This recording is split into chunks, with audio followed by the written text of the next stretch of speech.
Hello students, good morning. I am your educator Dolce, and today we are going to start with our next part or the first part of the flower, that is the male part, the stamen or the microsporangium, or with the development of the pollen grains. First of all, we should be familiar with the structure of the stamen.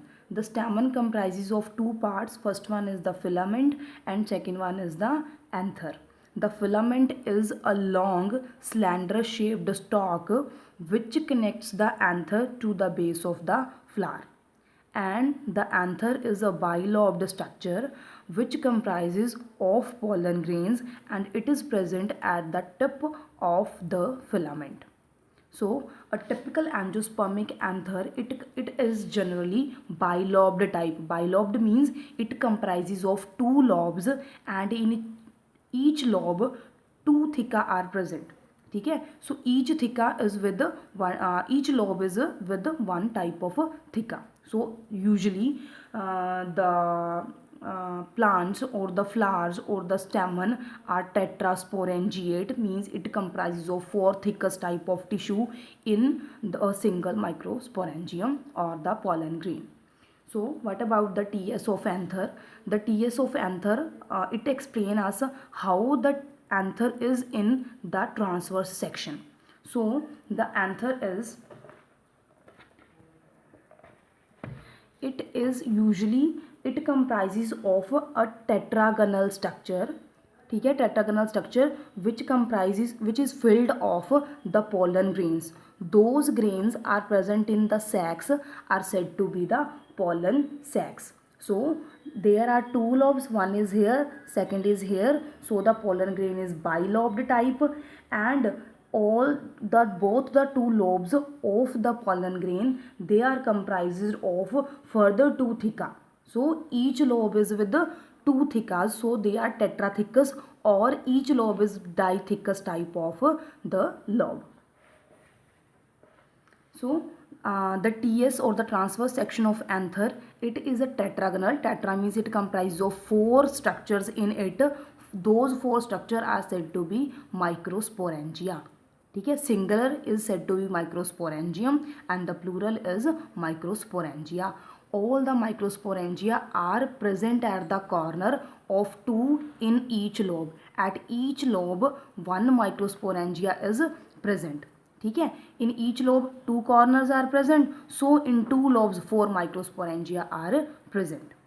ठीक है, ultimately when the microsporangia grow or develop, they develop as the pollen sac, as I have shown you in the figure, and in those pollen sac the pollen grains develop or grow. ठीक है, ultimately we are on the structure of the microsporangium. The structure of microsporangium is explained as it comprises of four type of tissue. First is the outermost layer, that is epidermis. Second is the inner to the epidermis, it is also not too thick, it is the endodermis. Inner to the endodermis there are a layer of tissue that is said to be the middle layer, and ultimately the innermost layer, that is the tapetum. ठीक है, the all the three, that is epidermis, endodermis and the middle layer, they provide us protection. They provide the protection to the pollen grains, the developing pollen grains, and also help in dehiscence. Dehiscence is the process in which when the pollen sac or the anther it dries up due to maturity, the pollen grains get released from it so that they can attach to the stigma of some flower and can undergo fertilization. So the epidermis, endodermis and the middle layer, they primarily play important role to protect the pollen grains and to help in dehiscence or to dehisize the pollen grains. Ultimately the innermost is the tapetum. It is that layer of the microsporangium which is present inner to all these layers, and it provides nourishment or the nourishing type of tissue to the growing pollen grains. So after all this we should be familiar with the sporogenous type of tissue. The sporogenous type of tissue is that tissue which is responsible for the formation of pollen grains. So now we are on the next topic, that is microsporogenesis. So what is microsporogenesis? First, it is the process of formation of microspores, that is pollen grains, a type of pollen grain from the mother spore mother cell. ठीक है, microspore mother cell is that parent type of cell from which the development of pollen grains takes place.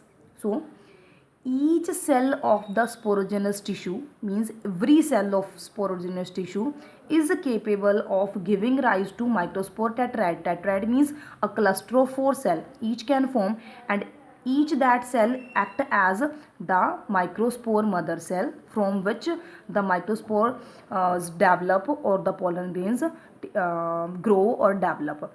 Ultimately, in brief, we can say we have a microspore tetrad.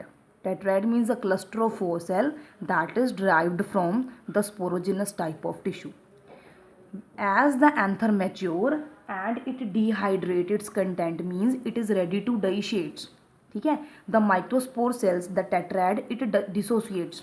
It is in the form of a tetrad na, so all the cell dissociates and exist singly as a cell. So each cell, after development, it grows as a pollen grain. Here it is shown that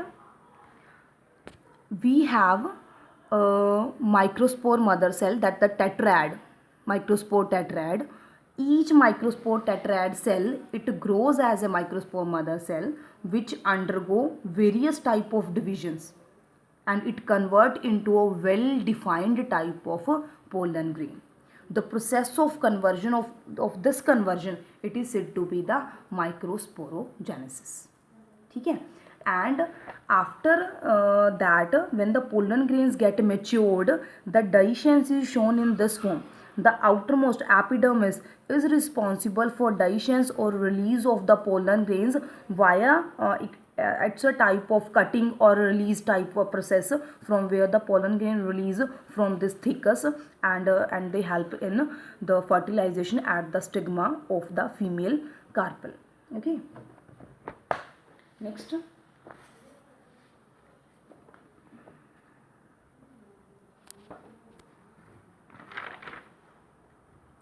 Now we are on the structure of the pollen grains. So pollen grains are the male gametophyte, means they are responsible for fertilization and they undergo fertilization. The pollen grains comprises of 3 parts. First one is exine, second one is the intine, and third one is cytoplasm. Exine is the outermost layer, intine is inner one, and the cytoplasm is the liquid part or the cellular part, sap part of the pollen grain.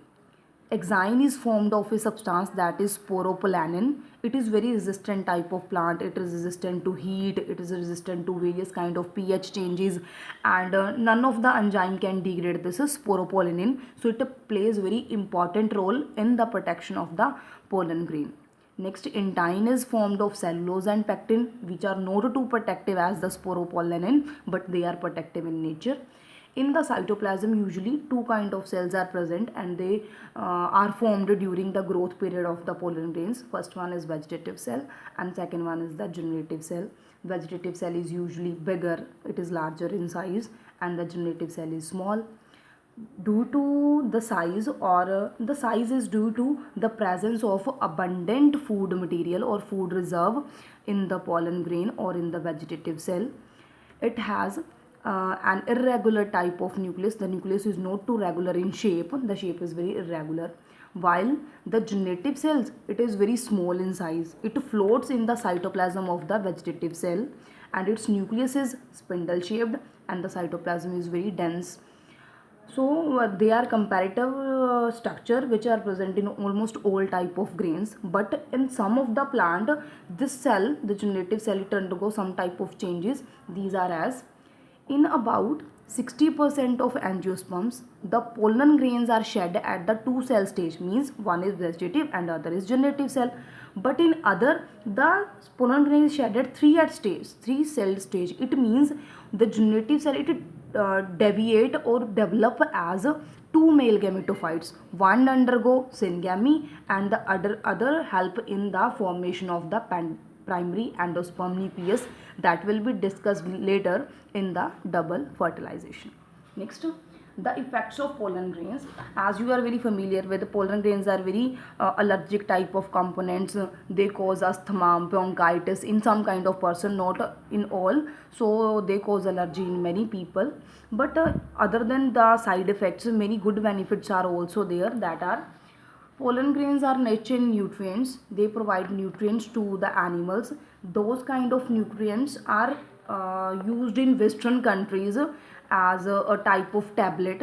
Those are known as the pollen tablets, and they are helpful in increasing the performance of athletes and the used in the type of race of horses.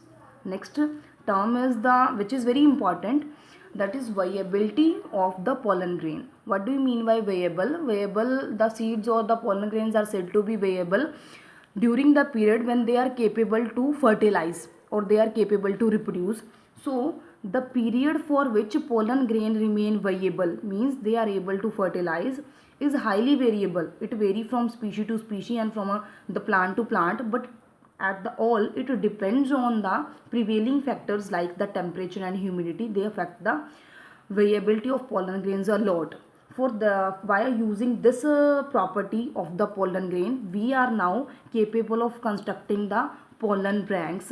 The pollen banks are that kind of banks in which pollen grains are stored at a temperature of minus 196 degrees Celsius in liquid nitrogen. This kind of environment favors the growth of pollen grains and reduces the chances of the pollen failure, or they are helpful in increasing the reproductive rate.